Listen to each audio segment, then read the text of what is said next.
Welcome once again बेटा। जैसा कि हमने बच्चों की डिमांड पे इवोल्यूशन सीरीज स्टार्ट की थी, उसी में हमारा जो नेक्स्ट सीरीज है वो क्या है? Evidences of organic evolution. देखो बेटा, ऑर्गेनिक इवोल्यूशन का मतलब होता है कि जो भी इवोल्यूशन हुआ है that is organic in nature, like our body, जितने भी लिविंग ऑर्गेनिजम्स हैं वो किन के बने हुए? ऑर्गेनिक सब्सटेंसेस के बने हुए, है ना। वैसे भी हम कहते हैं कि प्लांट्स क्या करते हैं, इनऑर्गेनिक रॉ मटेरियल को ऑर्गेनिक चीजों में कन्वर्ट करते हैं और वही ऑर्गेनिक सब्सटेंसेस फूड की फॉर्म में अवेलेबल होता है which is intake by other organisms. तो जो भी इवोल्यूशन हुआ, जैसे हमने अभी केमिकल इवोल्यूशन की बात की, तो उसी केमिकल इवोल्यूशन का प्रूफ आप कह सकते हो। ऑर्गेनिक इवोल्यूशन को प्रूफ कैसे किया जाए, ठीक है, तो उसके एविडेंसेस क्या है, उसके प्रूफ्स क्या है, वो हम सब इस लेक्चर में पढ़ने वाले हैं। तो देखिए बेटा, सबसे पहला प्रूफ आपको क्या दे रखा है यहाँ पे? पेलिएंटोलॉजिकल एविडेंसेस। अब इसके बारे में जानेंगे, what are पेलिएंटोलॉजिकल evidences.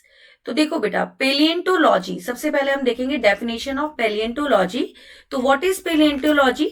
The study of fossils is called palaeontology. ठीक है, तो फॉसिल्स की जो हम स्टडी करते हैं दैट इज कॉल्ड पेलिएंटोलॉजी। तो यहीं पे आप क्या लिख दोगे? पेलिएंटोलॉजी। ठीक है, now the question arises, what are fossils? Fossils क्या होते हैं बेटा? तो देखो बेटा, fossils are the remains of hard part of life forms on earth which are found on rocks. जो किस में मिलते हैं? हमें रॉक्स में मिलते हैं। देखिए क्या मतलब हुआ इसका कहने का कि देखिए, फॉसिल्स का मतलब ये होता है कि लाइक बेटा, प्रीवियस टाइम में जब हम नहीं प्रेजेंट थे, मिलियन ऑफ इयर्स एगो की बात करें, तो आज की डेट में जो हम कह रहे हैं कि इवोल्यूशन केमिकल है या डायनासोर्स, इस पीरियड जोरासिक पीरियड में डायनासोर्स प्रेजेंट थे, हमें कैसे पता ये सारी चीजें? तो कहीं ना कहीं हमें उनके क्या मिलते हैं? अवशेष मिलते हैं। अवशेष का मतलब होता है रिमेन्स। अब वो रिमेन्स किसके मिलते हैं? ज्यादातर ऑर्गेनिजम्स का जो hard part of the body है, जैसे कि अगर मैं बात करूं स्किन, बोन्स हो गए आपके, नेल्स हो गया, है ना, तो हेयर्स हो गए, तो जो बहुत इजीली डिग्रेड नहीं होते, उन पार्ट्स के हमें क्या मिलते हैं? रिमेन्स मिलते हैं, जिससे हम अंदाजा लगाते हैं, जिसको स्टडी करते हैं, एंड देन वी से कि हाँ, इस तरीके के ऑर्गेनिजम्स प्रीवियस टाइम में प्रेजेंट थे। ठीक है, तो फॉसिल्स क्या है? They are the remains of hard part of life forms on earth which are found on rocks. And what kind of rocks? Sedimentary rocks. देखिए बेटा, next is earth sedimentary rocks. देखिए ये डायग्राम देखिए, ये rock आप देख रहे हैं बेटा, आप देखेंगे इसमें हमें कितनी तरह की लेयर्स नजर आ रही है। देखिए ये डार्क है, ठीक है, ये बीच में लाइट आ गया, देन डार्क आ गया, देन देख रहे हैं आप ये लेयर्स देख रहे हैं। तो सेडिमेंट्री रॉक्स का मतलब क्या होता है? नाम से ही क्लियर है कि अगर सपोज दिस इज एन अर्थ, ठीक है, वेट, ये हमारी अर्थ है और इस अर्थ में आपको पता है जो सेंट्रल पार्ट होता है दैट इज कॉल्ड कोर।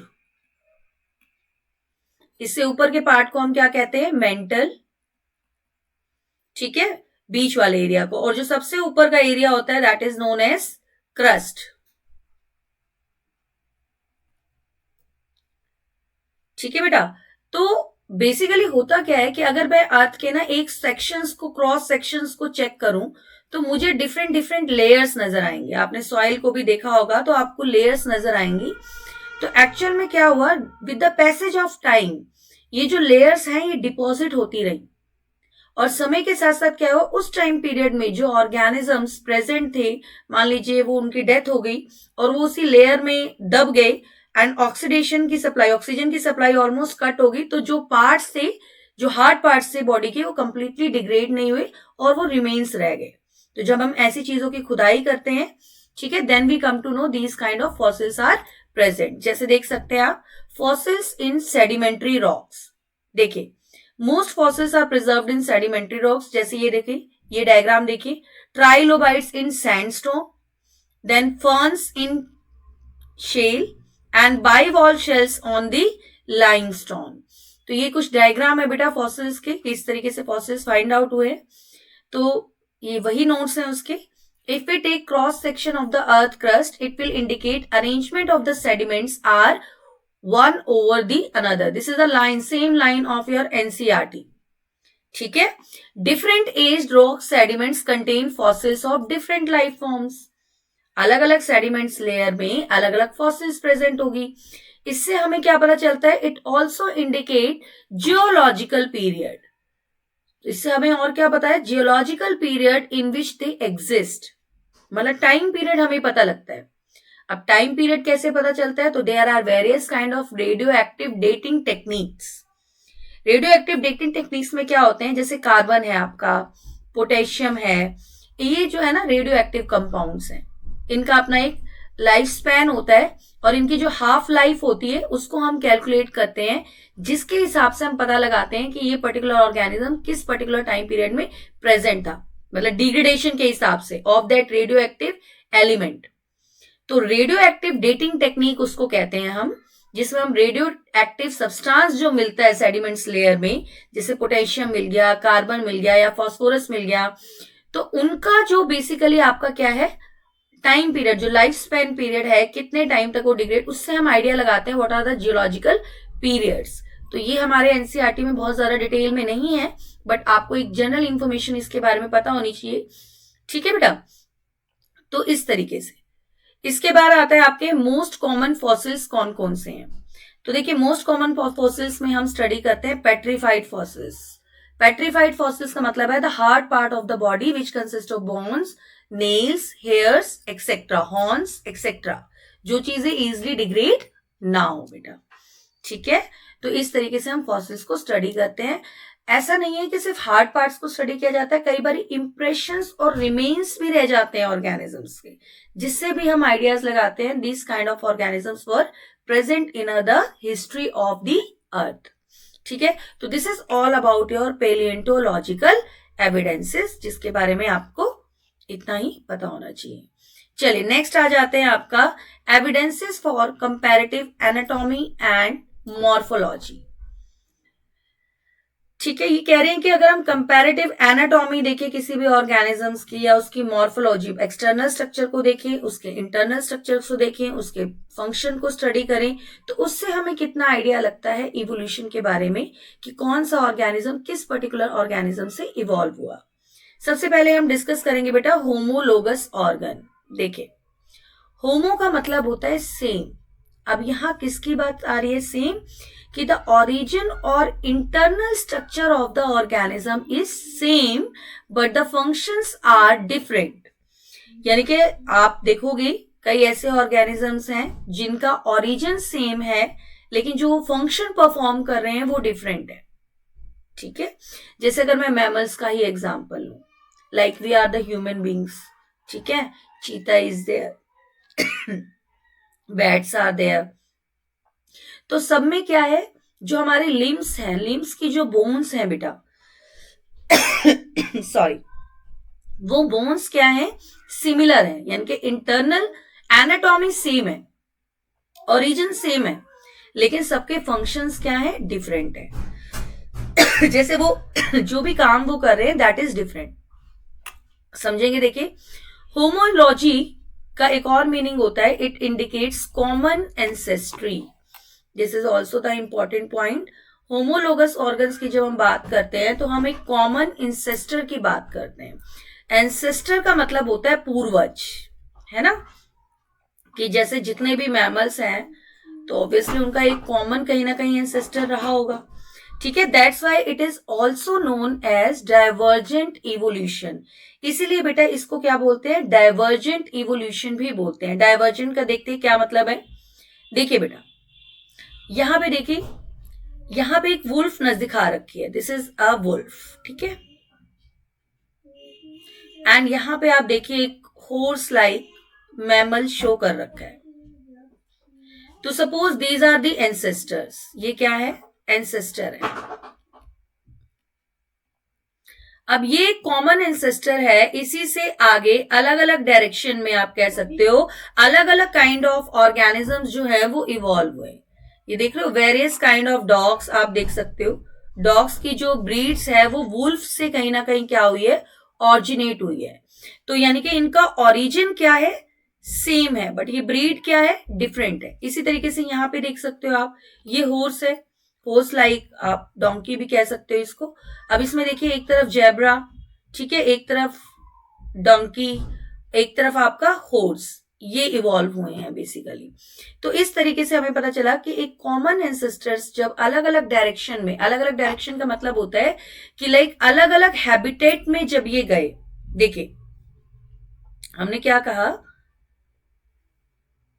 कि हमारा क्या है, एक कॉमन एंसेस्टर था, पूर्वज थे, और उससे जो है अलग अलग डायरेक्शंस में ऑर्गेनिजम्स फॉर्म हुए जो अलग अलग हैबिटेट में सरवाइव करना जिन्होंने शुरू किया।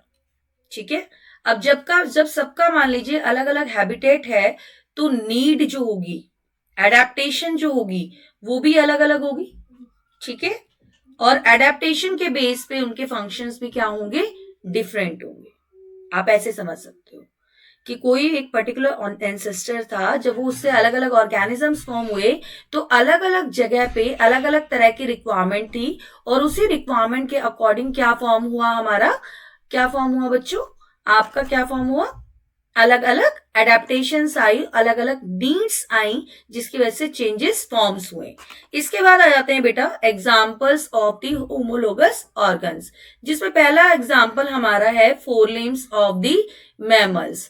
Four limbs of the mammals में आप क्या देखते हो, there are various kind of homologous body structure. देखिए आप सबने ऑलरेडी पढ़ रखा है स्केलेटन सिस्टम में कि जो हमारा ये फोर लिम्ब है, दिस इज आवर हैंड, ठीक है, तो जिसमें ये बोन जो है ये क्या है, humerus, then radius ulna, then carpals, metacarpals and आपकी फैलेंजेस। तो यहां पे भी आप ये देखिए humerus, radius ulna, carpals, metacarpals and phalanges. अब आप कैट का देखिए फोर लिम्ब, सेम वही चीज है, humerus, radius ulna, carpal, metacarpal और फैलेंजेस, थोड़ा सा मॉडिफिकेशन आया है। इसके बाद वेल देखिए, वेल जो है वो भी एक मैमल है बेटा, एंड ये क्या करती है, स्विम करती है वाटर में।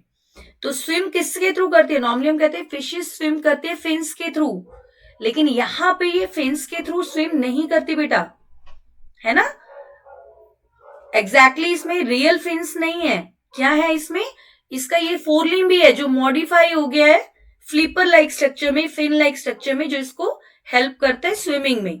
तो इसमें भी यही सारे पार्ट्स है, देखिए humerus, radius ulna, carpal, metacarpal, phalanges, but according to the different habitat requirement different हुई, तो इसने अपने स्ट्रक्चर्स को उसके अकॉर्डिंग मॉडिफाई कर लिया या अपने आप को उसके अकॉर्डिंग अडेप्ट कर लिया, दैट्स वाई ये क्या हो गई, डिफरेंट हो गई। तो कॉमन ओरिजिन सेम है, बट फंक्शंस क्या होते गए, डिफरेंट होते गए, क्योंकि डिफरेंट रिक्वायरमेंट थी, और डिफरेंट रिक्वायरमेंट इसलिए थी क्योंकि डिफरेंट काइंड ऑफ एटमॉस्फेयर में ये रहते थे, डिफरेंट हैबिटेट था। ऐसे ही आप बैट को देखिए, बैट, चमगादड़, राइट, इसमें देखिए humerus, radius ulna, carpal, metacarpal and phalanges, again इन्होंने भी मॉडिफिकेशन की और उसको फ्लाई करने के लिए, उड़ने के लिए यूज किया। तो ह्यूमन बींग्स का हैंड यूज होता है किसी चीज को होल्ड करने के लिए, कैट आप कह सकते हो रनिंग के लिए, आपकी एनसीईआरटी में चीता का एग्जाम्पल है, तो वो उसको अच्छे रनिंग के लिए यूज करता है अपने फोर लिम्ब या हाइड लिम्स को। ऐसे ही वेल्स जो है स्विमिंग के लिए यूज करती है, और बैट फ्लाइंग के लिए यूज करती है। तो ओरिजिन सेम है but functions are different, and that is called divergent evolution और द होमोलोगस ऑर्गन, ठीक है, which have the common ancestor. यानी कि इससे पता चलता है कि ये सारी चीजें किसी एक कॉमन एंसेस्टर से ही ऑरिजिनेट हुई हैं बेटा। तो this is very important example in your NCERT. Next example which you have to learn, thorns of bougainvillea and tendrils of cucurbita. देखिए बेटा, look at this diagram, the diagram you have to made yourself, ठीक है, यहाँ पे मैंने readymade diagrams use किए हैं, but आपको खुद ड्रॉ करना है। देखिए इसमें देखिए बोगनविलिया में देखिए बेटा, यहाँ पे देख सकते हो आप, here it's mention thorn over here, तो थॉर्न का मतलब होता है कांटे। एक्चुअल में ये किसकी मॉडिफिकेशन है, this is the modification of the stem, किसकी मॉडिफिकेशन है, स्टेम की। और सेम अगर कुकुरबिटा में बात करें तो दीज आर योर टेंड्रिल्स, है ना, ये जो क्वाइल लाइक इस तरीके से स्ट्रक्चर होता है दैट इज कॉल्ड टेंड्रिल। तो अब देखिए these both of them are modification of stem, यानी कि origin is same, basically they are stems which gets modified, है ना. तो origin क्या हो गया बेटा, इनका सेम हो गया, बट इनका फंक्शन देखिए, थॉर्न किस में यूज होगा, ऑब्वियसली प्रोटेक्शन में यूज होगा, और आपका ये टेंड्रिल किस में यूज होगा, इट प्रोवाइडिंग सपोर्ट, तो ये सपोर्ट प्रोवाइडिंग में यूज होगा. ठीक है, तो दीज आर दी एग्जाम्पल्स. इसके अलावा बेटा very important line which is given in your NCERT, that similarity in gene and protein among diverse organism. Like बहुत डिफरेंट डिफरेंट तरह के ऑर्गेनिज्म है, लेकिन उनकी जीन्स या प्रोटीन सेम है, तो वो किस चीज को रिप्रेजेंट करती है, it again represents the homology in between them, means it represents the common ancestors. तो यहां पे आप लिखेंगे कॉमन एंसेस्टर. ठीक है बेटा. नेक्स्ट, तो this is all about your homologous organ. Next is our analogous organ. Analogous में बेटा ओरिजिन जो होता है वो डिफरेंट होता है, but the functions are same. यानी कि अगर मैं इंटरनल स्ट्रक्चर की बात करूं, ओरिजिन की बात करूं, तो दैट इज डिफरेंट, लेकिन फंक्शंस क्या है, सेम है. अब इस चीज को देखो, ऐसे समझो कि मान लीजिए एक एंसेस्टर आपका ये है, दैट इज ए, और एक एंसेस्टर यहां पे मैं ड्रॉ कर देती हूं नीचे, एक एंसेस्टर है आपका ए और एक एंसेस्टर है आपका बी, और इससे जो है ना ऑर्गेनिजम्स इवॉल्व हुए अलग अलग डायरेक्शन में. इस तरीके से इससे 3 डायरेक्शन में ऑर्गेनिज्म इवॉल्व हुए. अब यहां पे जो भी ऑर्गेनिज्म इवॉल्व हुआ और यहां इवॉल्व हुआ, इन दोनों का हैबिटेट क्या था बेटा, सेम था. They have the same habitat. तो सेम हैबिटेट होने की वजह से इनकी जो नीड्स थी बेटा, नीड भी क्या हो गई, सेम हो गई, और सेम नीड होगी तो एडेप्टेशन इज ऑल्सो सेम. इनकी जो एडेप्टेशन है वो भी क्या हो गई, सेम हो गई. इसका मतलब इनके फंक्शंस क्या हो गए, सेम. लेकिन क्योंकि इनके एंसेस्टर्स डिफरेंट थे, तो ओरिजिन आप क्या कहोगे, ओरिजिन इन दोनों का अलग अलग है, लेकिन इन दोनों का फंक्शन क्या है बेटा, सेम है. तो it doesn't indicate common ancestry. ये किसको इंडिकेट नहीं करता, कॉमन एंसेस्ट्री को. ये दोनों ऑर्गेनिजम्स किस में आगे बेटा, कन्वर्जेंट. मीन्स ये दोनों के दोनों क्या शेयर करते हैं, कॉमन हैबिटेट को शेयर कर रहे हैं. इसलिए this is the example of our convergent evolution. ठीक है बच्चों, I hope this is clear. Analogous organs, they show the convergent evolution, क्योंकि डिफरेंट डिफरेंट डायरेक्शन से एक ही हैबिटेट में वो क्या हो गए, उनका फंक्शन सेम हो गया. ठीक है, तो दे शो कन्वर्जेंट इवोल्यूशन.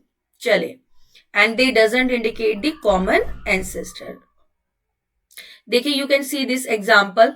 देखिए बेटा, this is shark, it is a fish, it is ichthyosaurs, that is a reptile, and this is dolphin, that is a mammal. तो आप देख सकते हो इनके एंसेस्टर्स क्या है, सबके डिफरेंट है. ये फिश है, ये रेप्टाइल है आपकी, and this is your mammal. लेकिन तीनों का हैबिटेट क्या है, सेम. ये तीनों किसमें प्रेजेंट है, वाटर के अंदर. तो इसीलिए तीनों क्या करते हैं, स्विम करते हैं बेटा, है ना, स्विमिंग रोल प्ले करते हैं. तो फंक्शन क्या हो गया, सेम हो गया.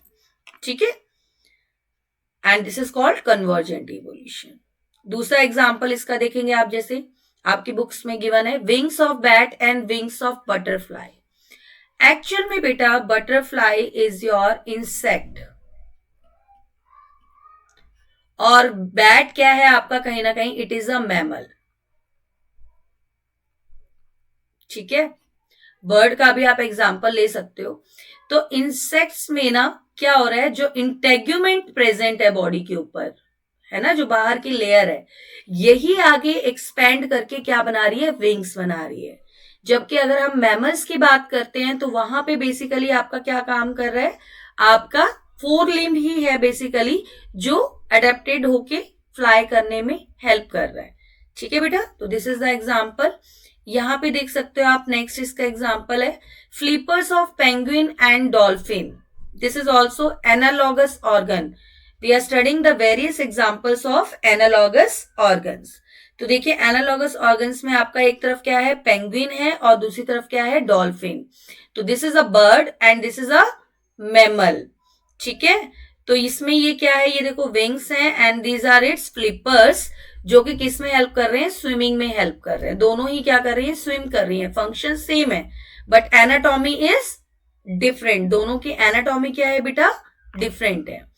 नेक्स्ट एग्जाम्पल हमारा है sweet potato and potato. Sweet potato means शकरकंदी की हम बात करते हैं। तो sweet potato is the modification of root and potato is the modification of the stem, ठीक है बेटा। तो this is also the analogous organ. दोनों का काम क्या है, स्टार्च को सेव करना, स्टार्च स्टोर करना, फूड को स्टोर करना। बट एक मॉडिफिकेशन है रूट की, तो एक मॉडिफिकेशन है स्टेम की, यानी कि origin different but function is same. तो दिस इज ऑल अबाउट बेटा एनालॉगस ऑर्गन। बाकी के कुछ एविडेंसेस हम नेक्स्ट लेक्चर में करेंगे। Thank you, have a nice day.